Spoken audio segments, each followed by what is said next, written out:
prinsip hidup aku adalah learning by doing. Jadi kita belajar sambil berjalan. Nah itu aku dapetin pas aku moto itu aku dapetin waktu aku menjadi kepala bidang itu. Sebagai seseorang yang perfeksionis yang pengen perfect dulu dari awal nih baru jalan, ini kan sangat bertolak belakang nih gitu kan.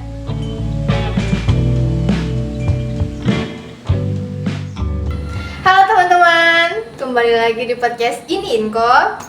Kali ini kita kedatangan bintang tamu, teman dekat aku dari SMA, Afifa. Hai teman-teman. Senang banget hari ini kedatangan tamu yang spesial. Jadi teman-teman, Afifa ini waktu SMA aku mengenal Afifa tuh sebagai seseorang yang introvert banget, yang kalau bisa orang lain aja yang ngomong, aku nggak usah. Itu adalah Afifa.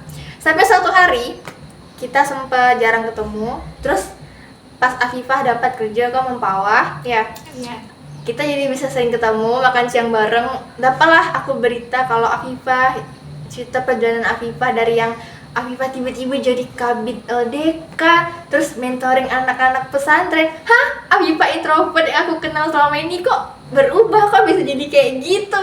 Itu gimana Afifa ceritanya? Kok Afifa bisa jadi seperti Afifa yang sekarang? Oke ya guys, ini aku mulai cerita dari sebenarnya itu bermula dari aku mulai masuk ke dunia perkuliahan. Perkuliahan guys.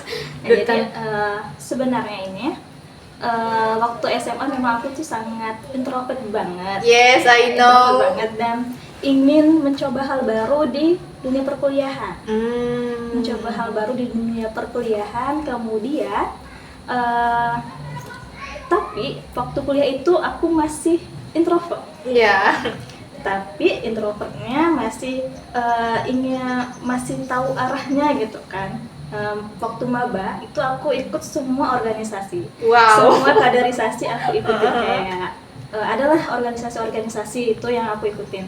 Nah, pada satu organisasi di suatu kampus, itu lembaga dakwah kampus namanya. Nah, itu aku mulainya dari maba. Dari mahasiswa baru. Nah, dari situ aku ikut dari magangnya, kemudian pengurusnya, kemudian sampai ke tahap aku diangkat menjadi kepala bidang. Kabid. Oke, kok bisa? Kok mau? Gimana ya ceritanya? Nggak tahu juga sih kenapa bisa. Aku juga nggak expect kalau aku bisa diangkat menjadi kepala bidang PSDM. Namanya kepala bidang PSDM yaitu pemberdayaan sumber daya mahasiswa di salah satu LDF di kampus. Nah, pada saat itu aku udah sangat nolak berkali-kali karena aku merasa aku itu introvert. Aku introvert, aku nggak bisa ngomong sama sekali di depan banyak orang, dan aku sangat minim sekali public speaking. Tapi ada salah satu teman aku yang menguatkan, kalau kamu itu bisa loh, Iva itu bisa, Iva itu nanti kedepannya bakal jadi apa ya, pokoknya orang itu menguatin aku seperti itulah. Dan akhirnya aku menerima tawaran itu. Terima kasih teman Afifa. Siapa namanya? Ada orang lalu. Oke, rahasia nggak usah diketahui guys. Oke, lanjut. Nah, kemudian aku menjalani hari-hari sebagai kepala bidang PSDM itu dengan diri aku sendiri ya. Jadi diri sendiri gitu ya? Jadi diri sendiri seperti itu. Bisa dikedas sih. Nggak apa-apa, biarin aja. Aku sempet juga setiap malam itu nangis, kemudian kok aku bisa dipilih menjadi kepala bidang, padahal aku itu enggak tampak seperti tidak berskill. Iya, enggak berskill. Yang mana kalau kalian tahu ya guys ya, kalau bidang PSDM itu menyangkut hal yang ada di kampus, jadi kaderisasi, kemudian pengembangan mahasiswa, organisasinya juga, kemudian apa lagi ya, pokoknya semua yang ada di mahasiswa itu PSDM yang ngurus. Jadi selama aku jadi PSDM itu sering jadi ketua panitia. Sering jadi ketua panitia. Jadi ketua acara maksudnya gitu, seperti itu. Ketua acara yang menyusun konsep acaranya. Nah, itu sangat struggle struggle. Iya. Sangat struggle ya, kayak harus konsep acara seperti apa, kemudian nanti pas udah acara aku juga yang menyampaikan seperti itu. Nah, itu perjuangan sekali ya pada saat itu. Dan terus apa ya? Kok pada akhirnya Afifah milih udahlah terabas aja, lanjut, kok nggak nyerah gitu? Kok bisa bertahan sampai tingkat akhir, sampai sekarang masih jadi mentor adik-adik maba di kampus? Gimana ya ceritanya? Aku juga karena pertolongan Allah ya. Masya Allah. Gitu, karena pertolongan Allah ya. Aku setiap hari setiap memulai aktivitas atau setiap ingin ada acara atau agenda, aku tuh selalu berdoa seperti ini. Rabbi shrahli sadri wa yassirli amri wahlul 'uqdatam min lisani yafqahu qawli. Itu dampaknya Masya Allah ya. Dan juga kalau kita sholat duha, sebenarnya kalau amal yaumi kita itu rutin, kalau udah sebelum agenda itu kita sholat duha, kemudian malamnya juga sholat tahajud, karena surat, dan besoknya itu pasti agenda itu terasa lebih lancar. Seperti itu. Yang tadi harusnya maju ke depan buat ngomong pakai mic dan dikduk, jadinya biasa aja gitu ya. Alhamdulillah. Masya Allah. Alhamdulillah.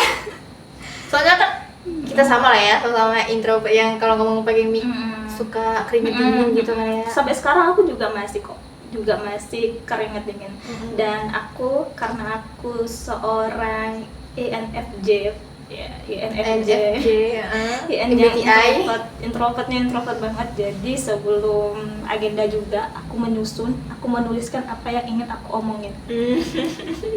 Aku hafalin itu semua, baru nanti aku pelajarin, aku hafalin, terus nanti itu yang akan aku omongin di depan nanti. Gitu. Nyusun skrip gitu ya, persiapan ya. Enggak yang nekat-nekat banget. Karena apa ya, aku nggak bisa ngomong terstruktur. Jadi sebelumnya itu harus dipersiapkan seperti itu. Karena ya rata-rata orang introvert pasti seperti itu kan. Loncat-loncat kan ya pembicaraannya. Suka ngeblank. Oh iya, suka hilang kata-katanya. Suka hilang kata-katanya. Jadi harus disiapin dari sebelumnya. Gitu. Oke. Terus ceritanya kau mau nerima tawaran kayak mentoring adik-adik pesantren itu gimana? Nah, mentoring adik-adik pesantren itu setelah lulus SMA, setelah lulus kuliah. Setelah lulus kuliah. Dan sebelum itu juga aku juga pernah mentoring anak-anak pengurus di satu LDF. Nah, itu aku ada bekal lah di situ sebentar. Baru setelah keluar dari kuliah, enggak sih, itu belum selesai kuliah juga sih, masih tahap skripsi ya. Dan tapi aku kabur gitu. Kabur guys. Kabur dulu guys. Kabur gitu. Kabur untuk mencari uang. Oke. Kabur, dan aku ditawarin jadi mengisi kayak freelance kayak mengisi mentoring adik-adik SMP ya. Adik-adik SMP di pesantren. Mau karena ya kenapa enggak? Why not? Kan prinsip hidup aku adalah learning by doing. Jadi kita belajar sambil berjalan. Nah, itu aku dapetin pas aku moto itu aku dapetin waktu aku menjadi kepala bidang itu. Seperti itu. Sebagai seseorang yang perfeksionis yang pengen perfect dulu dari awal nih baru jalan, ini kan sangat bertolak belakang nih gitu kan. Sangat menginspirasi nih guys. Nggak perlu sempurna dulu ya. Yang penting coba aja dulu, terima dulu, Nanti seiring perjalanan tuh biar Allah yang sempurnakan gitu ya. Oke Iya, iya. guys. Jadi Pak, terakhir Afifah ada nggak pesan buat teman-teman introvert yang seperti kita di luar sana yang takut buat mencoba hal baru? Apa ya? Aku nggak tahu, terserah nggak perlu bijak-bijak banget. Apa ya? Intinya ternyata introvert tuh sebenarnya cuman apa ya? Kita tuh kayak terjebak di dalam suatu Mindset. mindset. Mhm. Nah, tapi kita sebenarnya semua orang itu pasti ada sisi ekstrovertnya. Seperti itu. Hanya diri kita, balik lagi ke dalam diri kita mau mencoba atau enggak, seperti itu. Oke guys, jadi itu dia cerita dari Afifah si introvert, tapi introvert high values guys. Terima kasih Afifah udah mau cerita ke kita semua hari ini. Semoga bermanfaat ya teman-teman. Sampai jumpa lagi kapan-kapan. Bye, kita jumpa lagi.